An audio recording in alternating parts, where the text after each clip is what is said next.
Debuted in 2013, the Mercedes 725.0 9G-Tronic, aka NAG3, is one of the most advanced automatic transmissions for passenger cars today.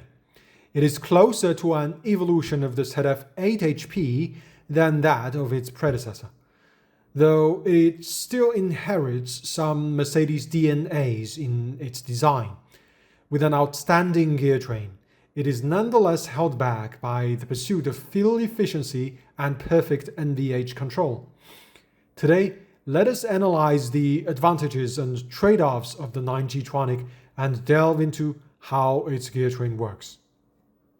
The first advantage is elegant gear train design.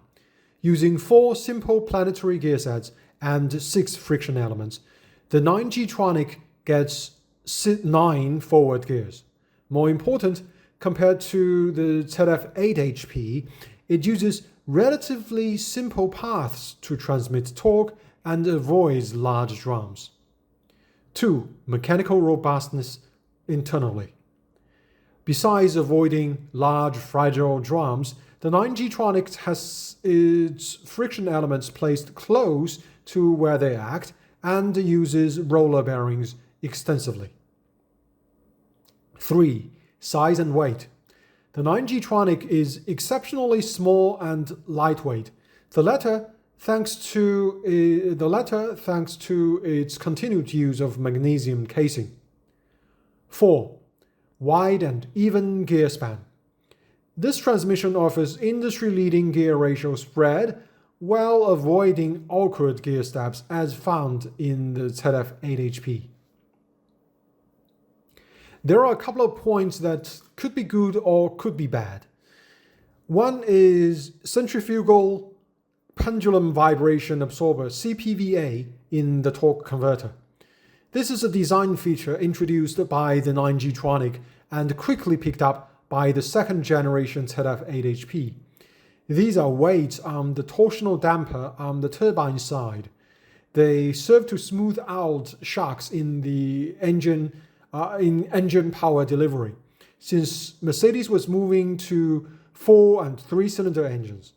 With this, the 9G-Tronic is able to lower the slip target of the TCC without sacrificing NVH. The added benefits are longer TCC or torque converter lockup clutch service life and better drivability. However, this adds another point of failure and introduces additional parasitic drag. 2. Continued microslip. The 9G-Tronic continues to slip its TCC to improve NVH. It has more slip than the ZF8 HP, but significantly less than the 7G-Tronic. Combined with 3-circuit torque converter and CPVA, the 9G-Tronic suffers from TCC issues a lot less. Still, if only it had more conventional TCC lockup strategy and 6+ cylinders to work with, this issue would not exist. The first trade-off is chain-driven oil pump. Like the ZF8 HP, the 9G-Tronic uses a chain-driven oil pump off-axis to avoid lengthening the transmission compared to its predecessor. Mercedes even bragged that it was the world's smallest oil pump. It was supplemented by an electric pump. 2. Ultra-low viscosity fluid. In the pursuit of fuel efficiency, Mercedes uses a new ultra-low viscosity fluid in the 9G-Tronic. This has accelerated wear internally, and tougher operating conditions are causing this fluid to deteriorate faster than that in the ZF8 HP. 3. Calibration. Even though Mercedes chiefly pairs this transmission to its own engines in its own cars, there continues to be issues in tuning, especially with low cylinder count and underpowered vehicles. 4. Parasitic gear rotation. As it is with the ZF8 HP, the 9G-Tronic has gears rotating without transmitting power in most speeds. Now let us move on to the gear train schematic, which was drawn by me. Friction elements A, B, and C are the brakes, while D, E, and F the clutches. From front to rear, there are 4 simple planetary gear sets, each with its sand gear, carrier, and ring gear marked out. The torque paths in this transmission are much simpler than it is in the ZF8HP. In first, torque goes through S1, C1, E, S3, C3. Counter holding is R1, R2, C2. Reduction happens in gear sets 1 and 3. Gear set 4 rotates parasitically. In second, torque goes through F, C1, E, S3, C3. Reduction happens in gear set 3. Gear sets 2 and 4 rotate parasitically. In third, torque goes through S1, C1, R1, C2, R2, S3, C3, and through F directly into C1. This locks gear set 1 as a unit. Speed increase happens in gear set 2. Reduction happens in gear set 3. Gear set 4 rotates parasitically.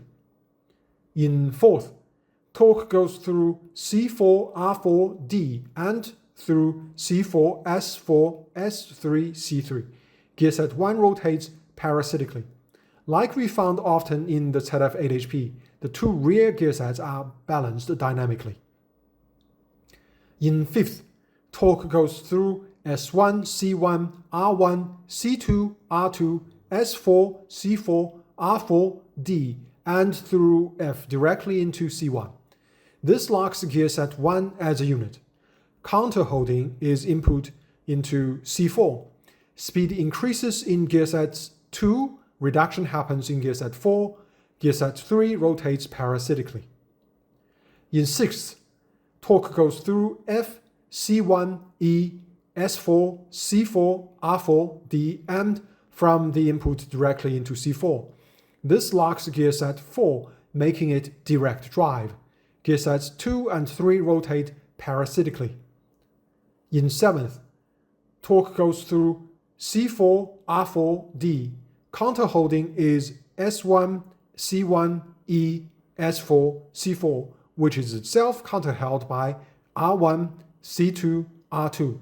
Speed increases in gear set 4, gear set 3 rotates parasitically. In eighth, torque goes through C4, R4, D. Speed increases in gear set 4, gear set 3 rotates parasitically.